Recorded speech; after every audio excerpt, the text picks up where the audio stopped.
The Boys Season 3 Crimson Countess Explained. The Crimson Countess is one of the latest soups to hit our screens in Season 3 of The Boys. We got a brief introduction to the character, but I thought it would be worth digging into the character more and seeing all that there is to know and giving my theories and predictions on her inclusion in Season 3 of the show. So let's get into it. Here is The Boys Season 3 Crimson Countess Explained. Just to let you know, this video will contain spoilers. The Crimson Countess was originally part of the superhero group called Payback. This was during the 1980s, prior to the Seven being a group of heroes. Payback were considered the most powerful group of supes of all time when they were around, and they were seen as the go-to heroes to stop anything. This group was also a creation of Vought and who they oversaw prior to the Seven. However, as we saw in episode 3 of the show, the group compromised the mission that they were on due to their incompetence and lack of training, which resulted in the death of Soldier Boy, Swatto, who we were introduced to, and also be the cause of Black Noir to have a disfigured face. Crimson Countess was a figurehead of the group and was the only solo female hero in there besides one of the TNT twins. She was the lover of Soldier Boy, which is something that we've not gone into that much detail on in the first 3 episodes of the show, but I definitely feel like this is something that we will dive into as time goes on. She fled the scene after being approached by Frenchie and Kimiko, which leads me to think that she has something to hide. So what powers does she hold? We saw her utilize her powers in small chunks in the episode that we saw her included in.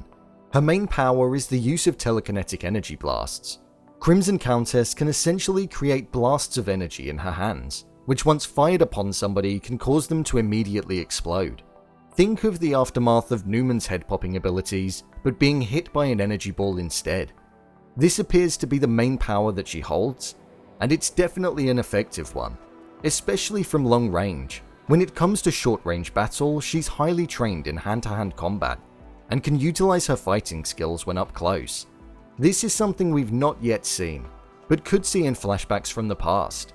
A weakness of hers is clearly the incompetence that she held at the time in the 1980s, but also the fact that once her hands are spread apart, her powers are useless.